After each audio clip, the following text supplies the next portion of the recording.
Hoy, domingo 28 de noviembre, año 2021, nos encontramos aquí en este espacio con aprendizaje autónomo, código 445006. Nosotros somos el grupo 7, el cual estaremos presentando nuestros aportes particulares para esta fase 3, para esta fase 4, disculpen.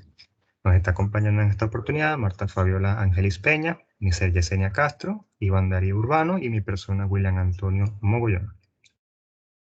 Le pasaré la palabra al compañero Iván Darío, que expondrá el primer aporte. Bueno, buenos días. En el momento expondré redes del conocimiento de Pérez y Castañeda, teniendo en cuenta que nos vamos a centrar mucho más en ese trabajo en red que ella expone en esta lectura a través de la trascendencia que tiene para la creación de ese conocimiento, que es posible para esto la toma de decisiones, esos aspectos que afectan en la gestión tanto empresarial como educativa, ya que dentro de las redes del conocimiento se generan unas, como ellos dicen, unas redes de apoyo, unos grupos multidisciplinarios en el cual las instituciones van desarrollando esa investigación, ese desarrollo frente al sentido social, que es algo muy característico para estas redes de apoyo, para mejorar ese trabajo, esa educación de calidad en el sentir social, académico y científico. ¿Para qué se hace estas redes de apoyo? ¿Con el fin de qué? De lograr mejorar y fortalecer a través de la cooperación los recursos, las herramientas y las posibilidades de la información que se tiene. Eh, Lopera menciona que la solidaridad y la integración es una base constructiva dentro del hacer y el decir y el prolongar la globalización solidaria con el fin de llegar a los objetivos de de las mediaciones a través de las redes del conocimiento.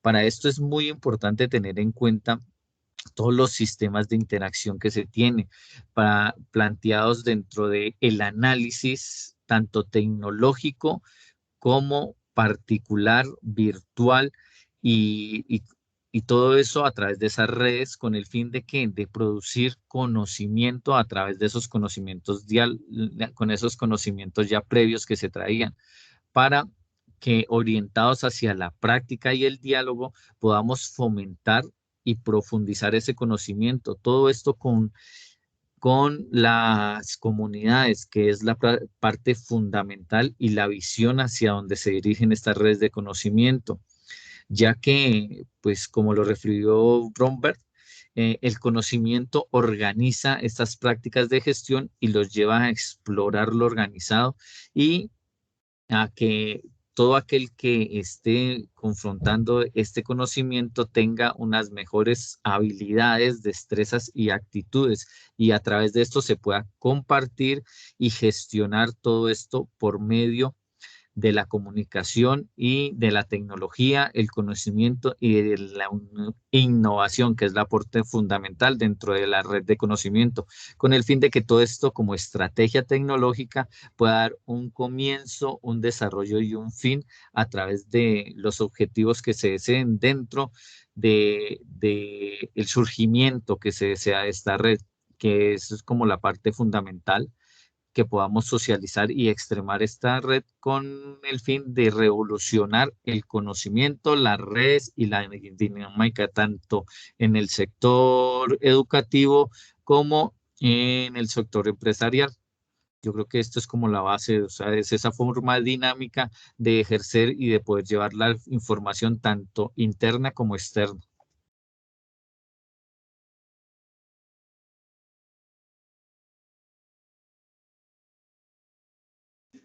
Listo, compañero Iván. En vista que la compañera Marta está ausente, compañera Yesenia, ¿quiere tomar la palabra?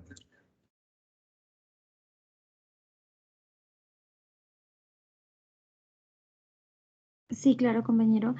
Eh, bueno, Prendes, Gutiérrez y Martínez en la competencia digital y necesidad del profesorado. La enseñanza a medida es una estructura diseñada para descubrir la interacción particular entre el estudiante, maestro y o el padre o tutor, quien permite la enseñanza intencional y significativa.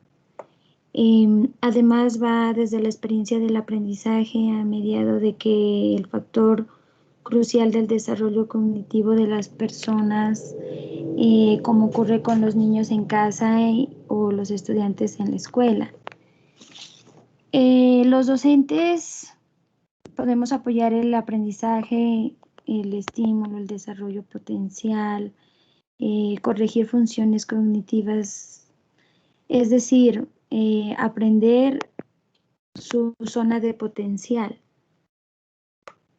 El contenido es necesario dentro del proceso educativo, ya que permite una organización de procedimientos, como también unas normas, valores y actitudes. Se puede observar también que los docentes de una clase muestran preferencia por el uso de unos ejemplos que sean más sencillos y materiales más dinámicos, los cuales permiten la aplicación del ejemplo y estrategia didáctica para así de esta manera facilitar el proceso de ayuda dinámica en un nivel de intercambio. Utilizan un contenido para promover la creatividad. También se ha venido configurando unos nuevos espacios de enseñanza. Como varios motivos, uno de ellos es la llamada disrupción del aprendizaje, donde a través de esta podemos ver que el marco teórico de la diversificación del aprendizaje tiene diferentes formas de encuentro y conceptos también para propiciarlos, partiendo desde una experiencia. En la mayoría de los casos, la exploración de estos diferentes contextos se puede prestar en beneficio como una praxis educativa.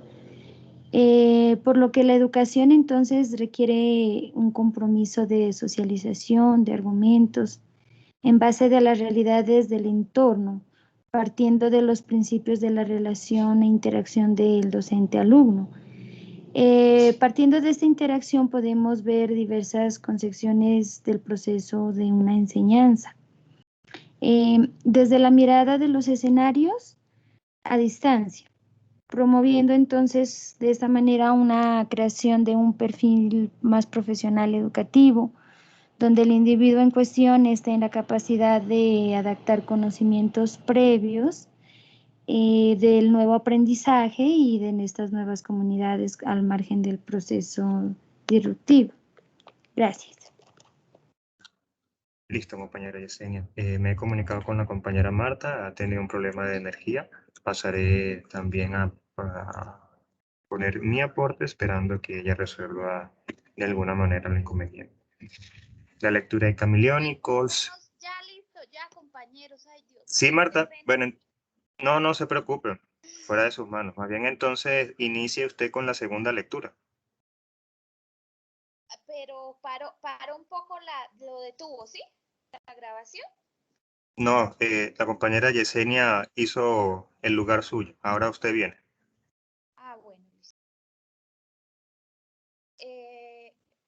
Bueno, compañeros, primero que todo, entonces, hacemos la lectura de Prada. A mí me tocó las redes del conocimiento y las organizaciones de las tecnologías de la información. Entonces, bueno, la red del conocimiento, entonces sabemos que es un conjunto de normas culturales, sociales, pero también influye obviamente los elementos tecnológicos para facilitar la interacción y socializar, especialmente conocimiento científico, porque hablamos de redes de conocimiento. Entonces, esto es para lograr la calidad del trabajo académico, científico, para hacer también interacción de estos conocimientos, para que estos conocimientos sean conocidos y haya más desarrollo en lo que llamamos civilizaciones, hablando de la distribución del conocimiento científico. Ay, Jesús, tan corto aquí. Ay, no. Para, entonces, para que se enriquezca esta sociedad culturalmente en la parte innovadora y creativa, utilizando la parte sistemática que nos ofrece la investigación como disciplina científica.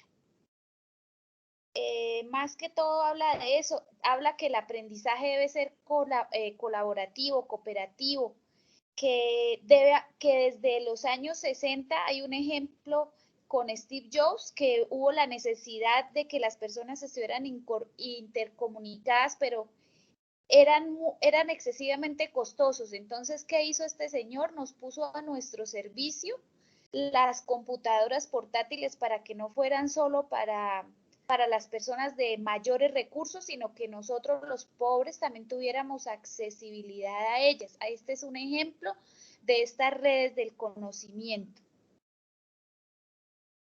Eso podría decir de la lectura, y como una forma de conclusión es que en estas redes del conocimiento influyen factores socioculturales, ya que influyen en el conocimiento en todas las personas, especialmente en esta etapa de pandemia, donde la educación se ha hecho por medio de estas redes y se ha hecho más sensible en todas las personas. Ahora hablamos del plan de acción. Entonces, el título es Mejorar la calidad de vida de las familias del sector urbano por medio de la enseñanza para la implementación de una huerta familiar mediante... Compañera Marta, ¿Sí? el plan de acción lo haremos luego, después que terminemos la lectura. Falto yo y luego después sí vamos a ese punto. Sí, disculpen, sí, ya. No se preocupe. Entonces, terminando las lecturas, presento la mía, la cual fue el capítulo 3 del libro El Saber Didáctico, de Camilioni, Coles, Basabe y Freni, 2017, los cuales está tratando sobre distintas particularidades que tengan que ver con la didáctica del profesorado con respecto a las instituciones en las cuales estén viendo sus tareas, ¿no? Tenemos preguntas como cuál es la utilidad de las teorías para la enseñanza, las cuales son importantes porque estas teorías son fundamentales para la construcción de toda la pedagogía y la didáctica que se esté haciendo, ¿ok? Estará importante este aspecto importante desde la educación. Sin embargo, no siempre es el caso, ¿ok? La importancia de la teoría radica en la naturaleza y la calidad de la misma, nos dice Brenner en 1987, por lo que estas teorías van a tener el peso suficiente siempre y cuando dejen las evidencias empíricas tal cual se estén realizando, ¿sí? También podemos tener cómo plantear una didáctica ordinaria o de sentido común. La misma puede estar establecida desde la enseñanza en cuanto a las macroteorías, bien, para el desarrollo del aprendizaje, el destino. ¿Por qué el destino? Porque hay cosas que están aunados a la parte temporal. La terminología es esa, la que se está utilizando en medios de educación, y cómo se visualiza cada enseñanza que se va a hacer con respecto a cada alumno, porque cada alumno va a tener un caso distinto con respecto al otro. Entonces, este contexto en sentido común es el que va a estar dictaminando la fehaciencia de estas teorías, ¿no? Vemos que este capítulo abre las formas de cómo son los profesores, docentes y demás personal relacionado con la educación, los cuales van a plantear una serie de conceptos estudiados, obviamente, desde diferentes puntos de vista, de manera empírica, estos contextualizados en el ambiente educativo, por lo cual su premura en cuanto a la implementación está más que dada, puesto que, como dijo la compañera Marta, estos tiempos de normalizaciones que están siendo implementadas y llevadas a cabo a manera de ahora dinámicas de grupos sociales a través de la virtualidad, hace que estas posibles nuevas soluciones se puedan estar viniendo a la mano, ¿ok? Como anillo al dedo, como se diría coloquialmente. Entonces, el capítulo nos dice muy a grosso modo cómo son estas particularidades en cuanto a los conceptos y las dinámicas que se van a estar utilizando en cuanto a la formación del profesorado, siendo este el modelo tradicional y no los modelos de nueva escuela, como hemos visto, en lo cual el estudiante es el jefe y axis de acción en el cual nos vamos a estar viniendo a conceptualizar el ejercicio. ¿Okay? Con esta lectura terminamos esta parte. Pasaremos entonces a presentar los planes de acción, que iniciando el compañero Iván con el suyo. Compañero Iván, tiene usted la palabra. Muchas gracias. Dentro de mi plan de acción, trabajé el desarrollo que tiene que ver con la sostenibilidad, teniendo en cuenta la propuesta de la educación que lo hace la ONU y a través de la necesidad que se viene evidenciando a través de este proceso de pandemia, teniendo en cuenta que muchos de los que estamos estudiando aún desde el ámbito primaria, secundaria, a bachillerato en formación, técnicos y universitarios, hemos visto la necesidad de marcar mucho más las estrategias educativas a nivel de las TICs. Todo esto se viene desarrollando y teniendo en cuenta que pues dentro de distintos consensos se necesita esta tecnología y este aprendizaje, ya que dentro del desarrollo humano y las actividades progresivas de la educación es necesario que dentro de las técnicas pedagógicas haya un enganche no solo social, económico, sino también político, teniendo en cuenta que es la base fundamental ahora para la educación, que las necesidades vayan mucho más allá enmarcadas de usted qué necesita, sino de qué se puede coayudar. No le podemos dejar toda la parte política, pero sí podemos gestionar para que la parte política ayude a mejorar, y yo creo que lo hemos evidenciado en esta necesidad a nivel rural y también a nivel de ciudad, porque muchos no nos podemos conectar o muchos no tienen los medios ni las herramientas para conectarnos. Entonces, a través de esto, hemos evidenciado que, que esta necesidad también viene en base a una prueba de acción, y esta propuesta también va enmarcada, como pues se refería, a proyectos encaminados como corporativos, como asociativos o como fundaciones, ya que a través de este trabajo se puede llegar a organizaciones públicas o privadas con el fin de que la comunidad presente trabajos de agendamiento, propuestas públicas dentro de las políticas, y se trabaje de la mano con el fin de asignar recursos y a través de esto poder promover la educación. Nos basamos que la educación, según el plan de los Objetivos Sostenibles para el 2030, la ONU tiene enfocado el desarrollo moderno frente a estas necesidades. Entonces, que para el desarrollo humano, las expectativas dentro de la educación vayan centradas en el progreso educativo, en el progreso social, que promueva esa vida humana, no generar empleo, dicen ellos, pero sí generar calidad para ese empleo a través de propuestas, de una propuesta biocéntrica, o sea, donde el estudiante, la persona, el ser humano pueda desarrollar todas las potencialidades para él y para la sociedad, que no solo se centre en ese trascender económico, sino en el trascender social, que haga un cambio a través de postura académica y que haya una calidad en la educación que se enfoque en ese desarrollo de las necesidades. Esa ha sido como mi postura frente a esto, o sea, siempre nos vamos a que dentro de esa diversidad cultural podemos gestionar cada quien, no esperar que nos llegue, sino el hacer, y que esto va a ayudar a modelar el desarrollo y el planteamiento educativo. A través de esto, compañeros, no sé, de una vez hago mi retórica frente a lo que le expuse a la compañera. Yo le hice el... No, compañero Iván, ahora esperemos Esperamos, listo.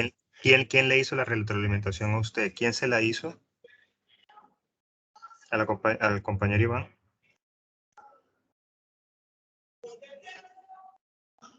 No, ok. Compañero Iván, ¿qué rol asume usted? ¿Soñador, realista o crítico en ese plan? Yo lo hice realista. Realista, ok. Asumir entonces el rol crítico. Otra persona, Yesenia o usted, Marta, hagan el soñador, ok. Así haremos el ejercicio y lo haremos completo.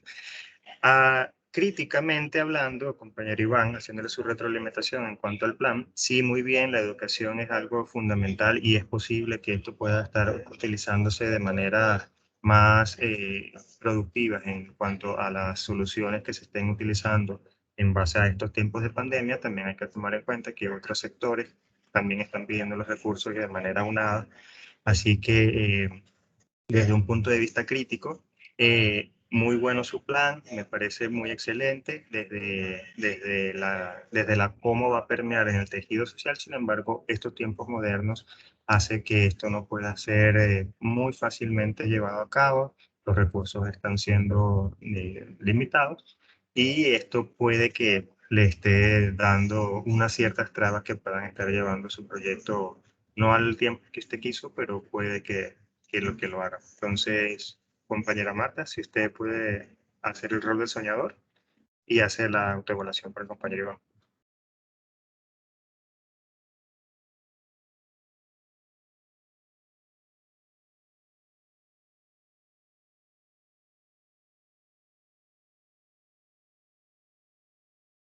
Compañera Marta, tiene la palabra. Simplemente sueñe de ese plan y diga lo que soñó.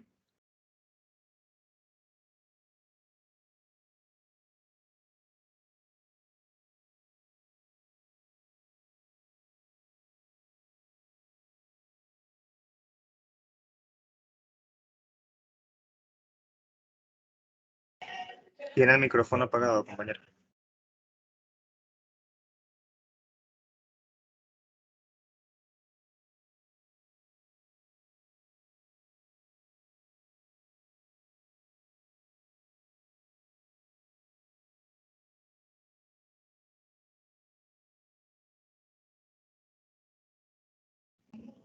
Compañera Marta.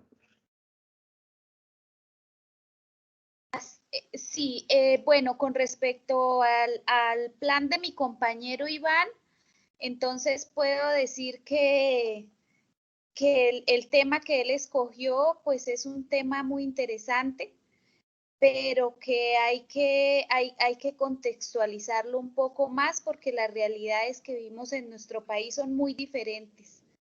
Y me parece que no, que no, que no concuerda con lo que estamos viviendo, que hay que ser un poco más aterrizados y que el desarrollo del que él habla, como las tecnologías en la educación y esto, hay muchas partes en donde no alcanzan a llegar. Esto, si yo hablo desde mi rol de soñador, quisiera que todas las instituciones educativas estuvieran acorde con las nuevas tecnologías, que todos estuvieran capacitados, que pudiéramos hacer nuevas partes investigativas hacia la parte tecnológica, que los niños aprendieran a no solo a investigar por medio de ellas, sino también hacer nuevos aportes en las tecnologías a nivel mundial, donde seamos pioneros, donde la educación sea punto fuerte de nuestra población colombiana y no como en la realidad lo vivimos. Me parece muy bien.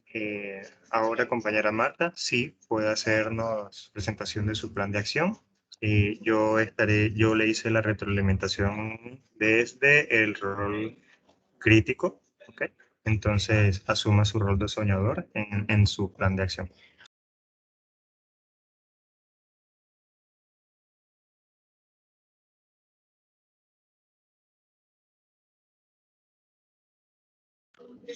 Su micrófono está apagado.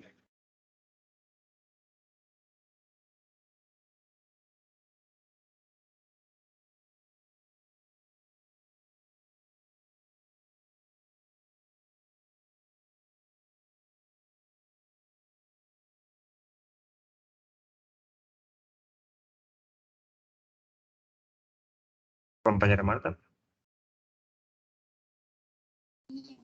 Esto sí, hago yo el plan de acción mío, ¿sí? Sí, señora, desde el rol de soñador. Bueno, entonces el plan mío fue mejorar la calidad de vida en las familias del sector urbano por medio de la enseñanza para la implementación de una huerta familiar mediante la herramienta de una tecnología digital.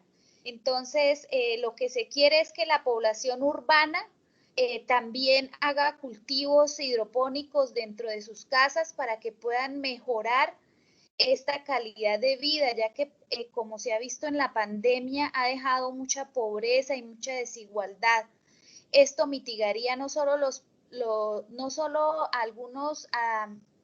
algunos productos básicos como hortalizas o cosas sencillas, también el uso de plantas medicinales para curar estas enfermedades, ya que estamos perdiendo también estas tradiciones culturales y es una forma de volverlas a implementar en nuestras familias y de volver a estos conocimientos naturales que ya poseíamos.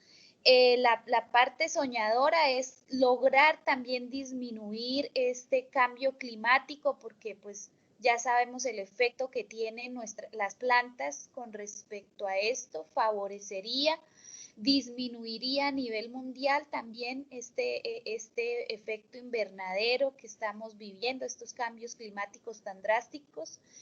Y también mejoraría pues la calidad de vida por los alimentos con menos agroquímicos, entonces favorecería nuestra parte fisiológica y también la parte económica, como ya lo hemos visto.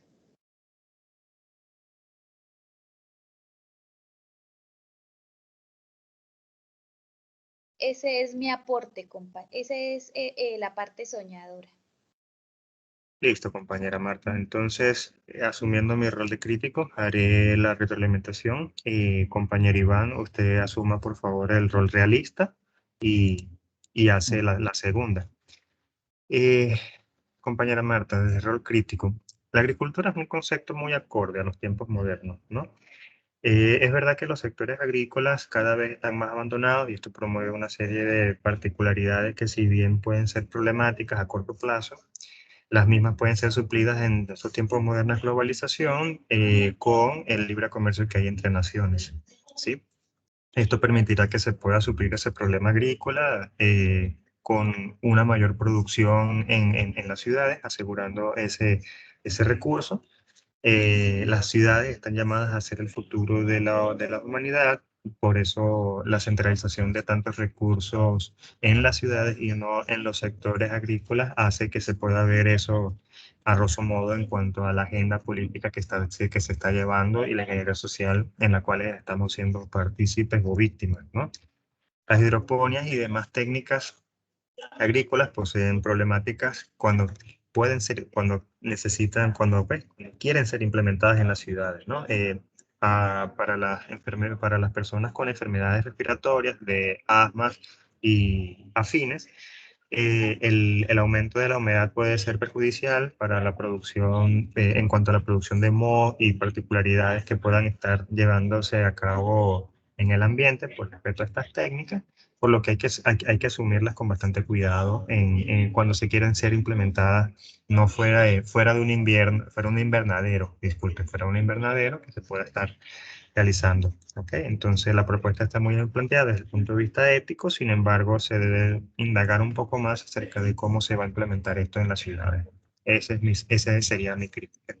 Compañero Iván, tiene usted la palabra del rol realista. Dentro de lo realista podemos evidenciar que son muchas las entidades gubernamentales y no gubernamentales que vienen trabajando. Lo más explícito en estos momentos es lo de agricultura familiar, que se ve a través de los 17 Objetivos de Desarrollo Sostenible que promueven la ONU y la FAO. ¿Para qué lo hacen esto? Las Naciones Unidas tienen un proyecto a través del 2015 que va hasta el 2030 con el fin de dar alimentación frente a la agricultura. Esa agricultura sostenible enfocado en la participación del gobierno, la sociedad civil y las distintas instituciones que vayan en énfasis en esas proyecciones políticas, sociales y culturales a través de la familia. Este desarrollo sostenible se viene dando con el fin de promover uno de los objetivos de la Agenda Sostenible del 2015, que es, se me fue, cero, alimentación para siempre, cero pobreza, alimentación en su entorno. ¿Con qué se hace? Con el fin de que en los próximos 15 años, según la organización, la ONU, la FAO, se genere a través de procesos de enseñanza y de desarrollo a que las familias puedan producir entre el 70 y el 80% de la alimentación sostenible. Todo a través de lo agrícola, teniendo en cuenta que desde el 2017 los procesos productivos agrícolas de pancoger en el campo se vienen desarrollando y han llegado a un 90%. Entonces la ONU dice que si ellos mismos pueden producir en su casa alimentos de pancoger, entonces, ¿por qué no en las ciudades podemos garantizar esa alimentación para nosotros mismos? Se viene trabajando, se está organizando, es algo que se puede dar, pero tenemos que tener, poner conciencia y desarrollar todas las problemáticas, como decía el compañero, a nivel organizacional, a nivel del clima, a nivel de todo lo que llega a afectar, pero es algo que se puede lograr y que tiene mucha importancia para la consecución de todos los objetivos dentro de la agenda sostenible, que es algo fundamental para las necesidades alimentarias y de nutrición que estamos viendo en estos momentos. Muchísimas gracias, compañero Iván. Presentaré entonces mi plan de acción, el cual él mismo fue asumido desde un rol realista. La misma fue desarrollada bajo el eje del desarrollo humano sostenible y sobre el tema de la reforestación de nuestros recursos madereros. ¿Okay? Este desarrollo sostenible se entiende como ese proceso de cambio progresivo en la calidad del ser humano, siendo este progreso concebido desde un eje antropocéntrico, en donde los métodos de producción y de desarrollo se busquen estar equilibrados, soportables a través de la prueba del tiempo. ¿Okay? No es el crecimiento en base a la producción, es el crecimiento en base a la sostenibilidad. Entonces, con respecto a este eje de sostenibilidad, desarrollé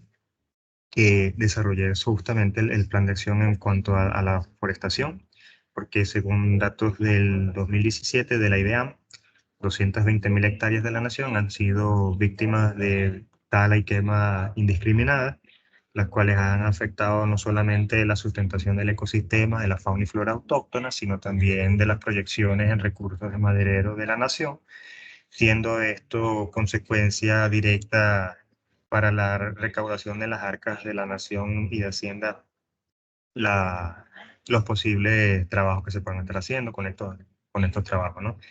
Dejando de lado lo gubernamental, también tenemos los PNN, Parques Nacionales Naturales. Bien, esto tampoco, aun cuando tengan por litigio, han sido tierras protegidas e incluso sostenidas a través de tratados internacionales como con la UNESCO.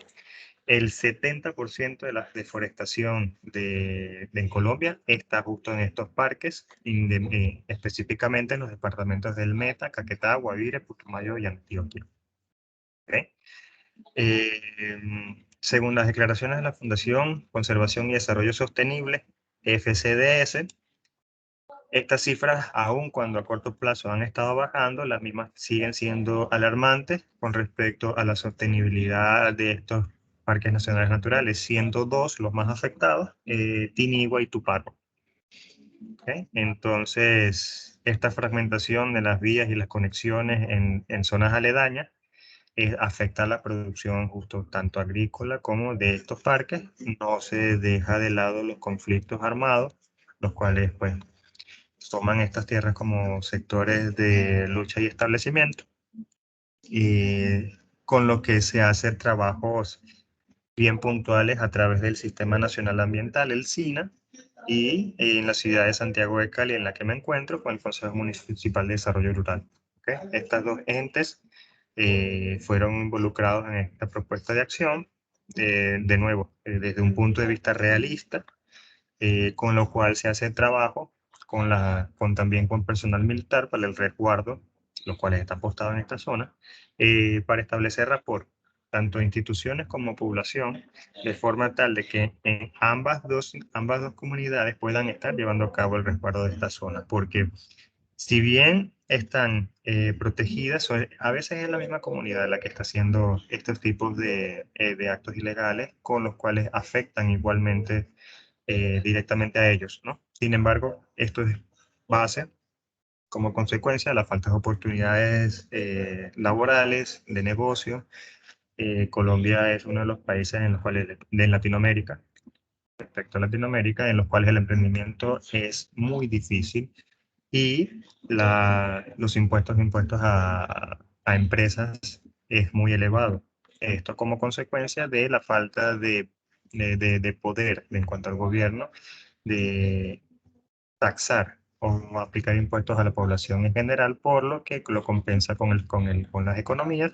Sin embargo, estas solo favorecen a las grandes corporaciones y las empresas, las pymes, pequeña y mediana empresas, son las que sufren este tipo de reveses, ¿no? Entonces, la acción fue propuesta en cuanto al restablecimiento de estas zonas madereras y de bosque, desde estos puntos de vista, tanto el económico, el resguardo de las comunidades y, más importante aún, sostenibilidad del ecosistema con fauna y flora autóctona. Entonces, paso la palabra a ustedes, compañeros, para que hagan la colaboración. Bueno, compañero, lo voy a hacer desde un rol realista, que es lo que pues vengo afrontando. Igual podemos trabajar también todo. Compañero, si quieres puede ser el crítico, el rol realista lo asumí con esta acción. Perdón, realista, listo, lo crítico. Bueno, Eso, perfecto. Hay que tener en cuenta que todas estas acciones se hacen dentro de la acción del cambio del clima, ¿cierto? Que realmente como personas no impulsamos mucho las iniciativas. Nos hemos centrado en ver nuestro propio beneficio y no en el que viene, el de nuestros hijos, sobrinos, familiares. Entonces, todas esas iniciativas ecologistas las hemos olvidado y las abandonamos. Todo está escrito, hay extremadamente muchas políticas sociales, políticas de conciencia, pero realmente estas políticas simplemente están escritas, no son políticamente correctos llamado a esto, debido a que para el campo de acción realmente no se hacen corresponsabilidades. Acabo de pasar, por ejemplo, aquí en el Cauca a una maderera por dañar un bosque nativo de más de 10 hectáreas, donde se sacó infinidad de plata, tuvo una sanción de 5 millones. O sea, algo irrisorio. El mismo Estado no tiene claras sus políticas, no está ayudando. Y eso es gracias a nosotros mismos. O sea, realmente no somos conscientes del daño y de la responsabilidad social al cual nosotros debemos de estarnos andando. Realmente vamos mucho más allá y estamos dañando ese sistema, estamos dañándonos nosotros mismos frente a la atmósfera, el aumento del efecto invernadero. Entonces yo creo que nos falta conciencia, nos falta realmente llegar a ese actuar, a esa restauración, a esa responsabilidad de nosotros mismos como seres humanos dentro del ambiente para nosotros y para los demás. O sea, realmente es algo que si lo llegamos a soñar se va a dar en muy largo tiempo, porque hasta que no nos afecte realmente no vamos a generar un cambio.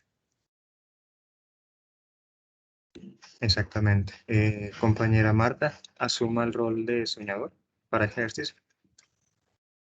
Bueno, compañeros, hoy soy la soñadora del grupo, entonces yo soñaría con planes gubernamentales que sean efectivos, que sean de calidad y efectividad para contrarrestar esto, porque se está quedando en solo burocracia, como decía nuestro compañero. También soñaría con programas de gobierno que mitiguen también la pobreza en estas regiones, porque las personas utilizan esta venta de madera para poder sobrevivir, y esto no es invento. Entonces soñaría con esa igualdad social que todos queremos. Soñaría también con educar a nuestros niños, que todas nuestras escuelas y colegios tengan esta parte ambiental como eje transversal en todas sus materias, desde la matemática, el español, música, todo sea también la parte medioambiental que es vital para el óptimo desarrollo de nuestra vida. Soñaría también con que estos parques naturales sean protegidos realmente, que las personas también adquieran ese compromiso, que adquieran esa conciencia del cuidado del medio ambiente, que sientan a las plantas como nuestras hermanas, como iguales a nosotros, que el medio ambiente sea la bandera de nuestro país, ya que es un país biodiverso. Soñaría también con que las personas de estas comunidades adoptaran, por ejemplo, una hectárea de bosque para protegerla, para preservarla y cuidarla. Sería un plan muy soñador. Y la conciencia de todos. Eso se necesita conciencia ambiental en cada persona, en todas las personas de cualquier edad, de cualquier religión, sin importar, o sea, que seamos más conscientes de que debemos cuidar los recursos y que nos estamos matando a nosotros mismos. Me parece pertinente su aporte, compañera Marta. Me parece muy pertinente. Compañera Yesenia, ¿tiene usted su plan de acción?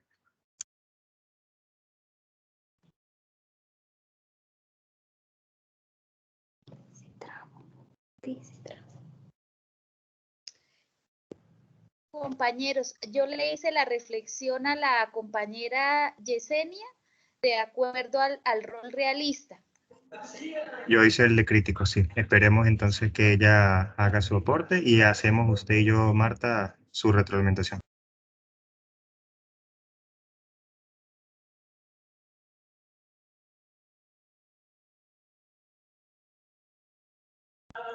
Compañera Yesenia, ¿tiene usted la palabra?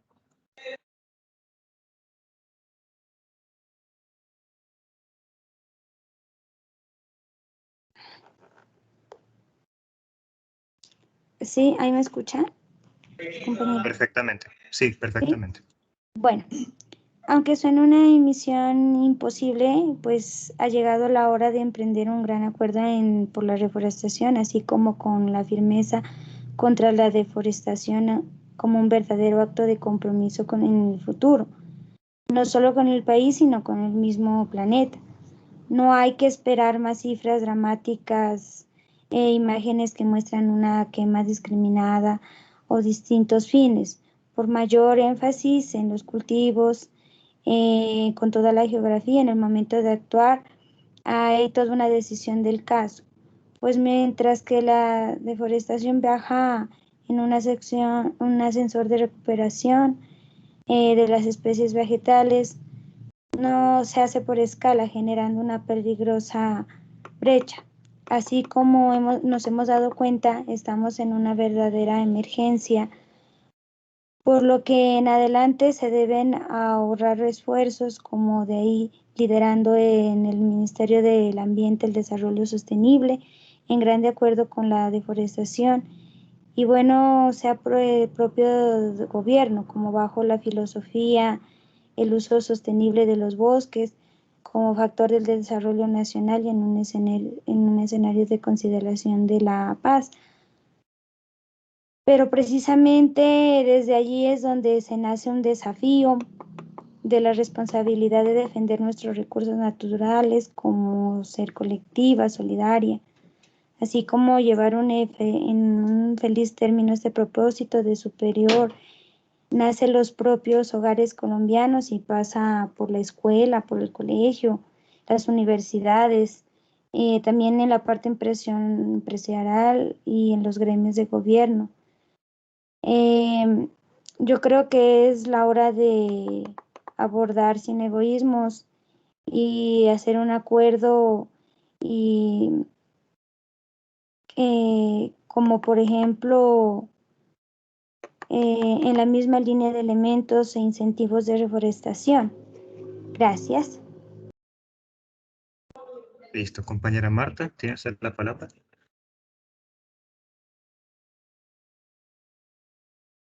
Sí, compañeros. Es que Yesenia estaba haciendo el rol de soñadora con respecto a su proyecto, porque el de ella es fortalecimiento del tejido social comunitario. Compañera Yesenia, para que exponga su plan de acción.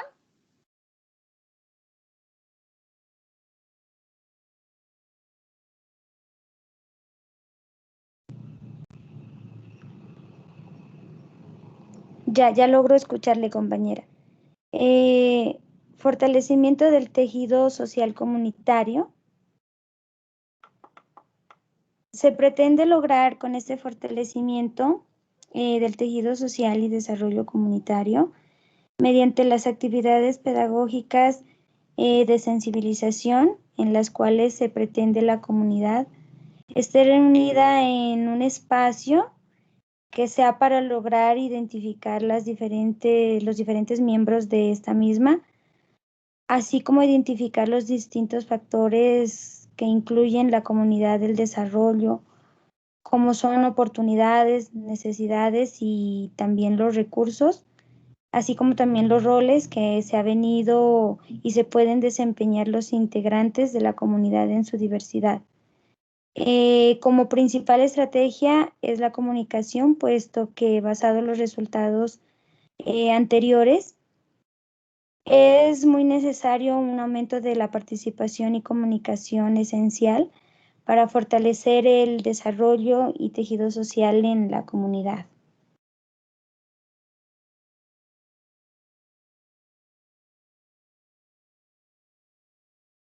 Listo, compañera Marta, la retroalimentación.